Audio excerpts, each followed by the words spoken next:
Pisces, hi! Welcome to Mr. Queen PH at ito ang inyong monthly reading for April 2024. This is a general reading, just take what resonates. Watch your Sun, Moon, Rising, Venus for other messages, and thank you sa lahat ng mga sumusuporta dito sa ating channel. Just a reminder, gamitin nyo lamang ang reading na to bilang gabay. Pa-follow, like na rin ang ating Facebook at TikTok. Lahat po yan, Mr. Queen PH. Like, share, subscribe, turn on post notifications para lagi kayong updated sa ating mga readings. And also, if you're interested in private readings, meron tayong 30% discount hanggang March 20, 2024. So, you can book for a reading. Meron tayong link sa description at sa pin comment kung paano mag-book. Okay? Let's see. Pisces, what's coming?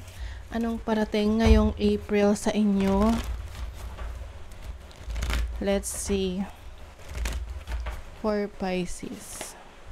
Taurus, cultivate. So this is focusing on yourself, taking care of yourself, self-love, self-care. You will also focus on your material possessions, no? Maaring meron kang mga maipupundar ngayong April. Kahit mga maliliit na na gamit sa bahay. At least you are yung mga valuables mo mas dumadami. Oo. You also have the 9th house, exploration. So some of you merong opportunities to work abroad, travel abroad, or mag-aral. Kung kayo may interest ngayon na mas palawakin pa yung inyong kaalaman, yung iba magkakaroon ng magpo-proceed ng higher education, masteral degree, doctorate degree, or even just adding new learnings, no? Adding new knowledge and skills. See, may ascendant dito which is about yourself. Focusing on yourself. Yan ang inyong focus. Dahil Saturn is still in Pisces right now. Meron ding new moon in Pisces na nangyari, I think March 10. So, may eclipse pa.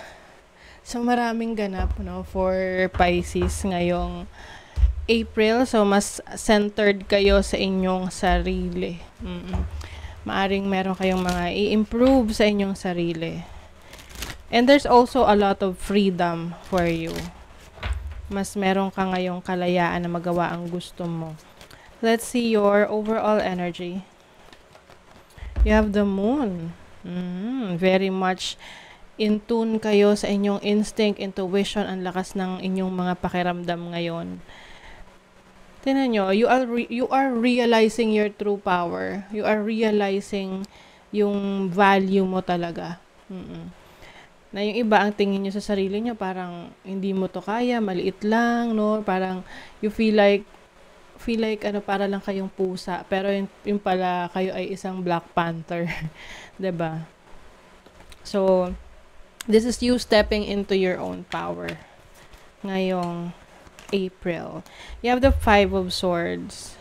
Maaring merong mga very tight yung competition. So, maaring sasali ka sa mga competition or maaring merong mga tao na magko-compare ng life nila sa'yo and maging very competitive sila sa'yo because of what they see in you, no? Na nakikita nila na things are growing, mas nag-expand yung iyong lifestyle. So, be careful, be aware sa mga taong magta-try na maging malapit sa'yo for some reasons. Pwedeng meron silang hidden agenda.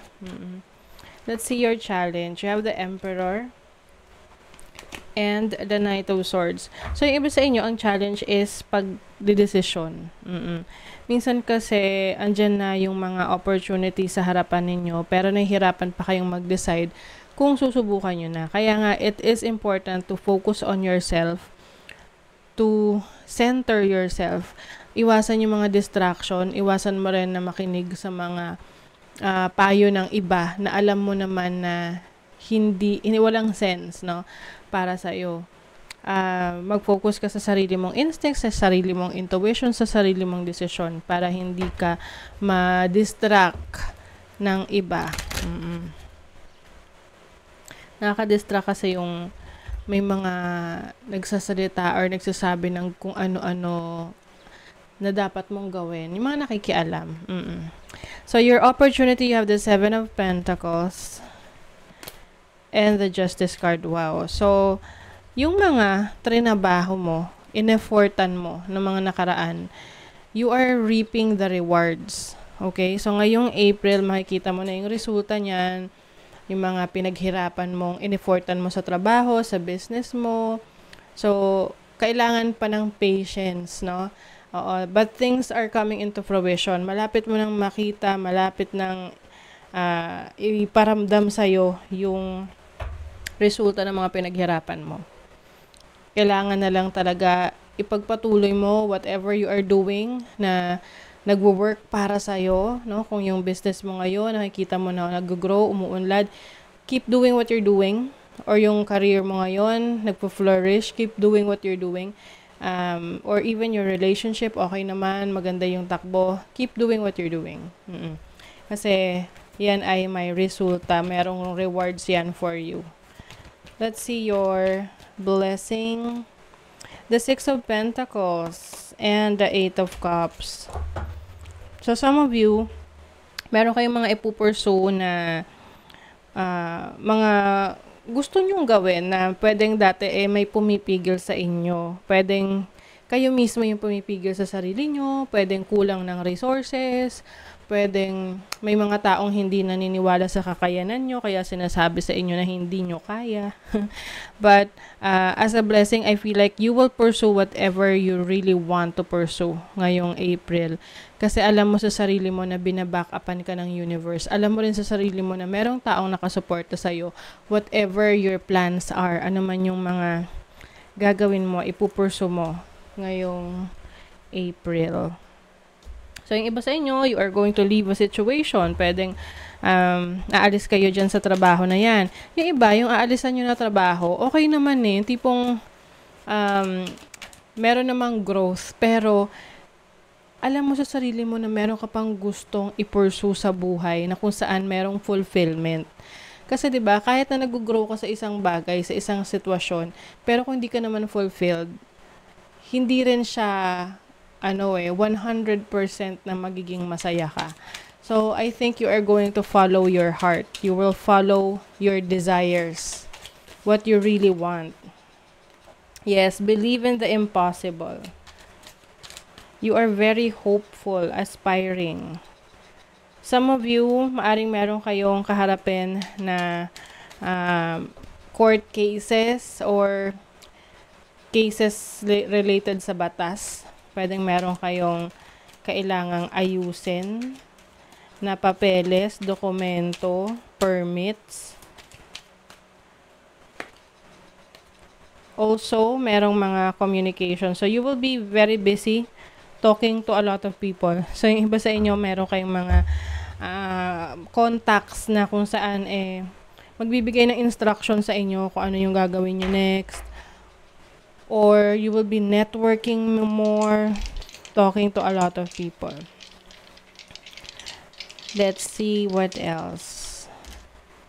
O, diba? First house, which is about yourself talaga. You have the Sun in Leo. Grabe, ang lakas ng nyo ngayon. Ang lakas ng inyong confidence ngayon, Pisces.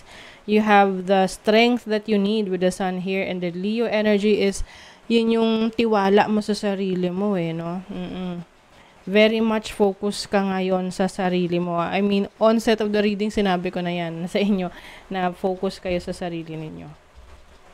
It's about you, okay? It's not about other people ngayon. Kasi maaring dati laging iniisip niyo yung ibang tao.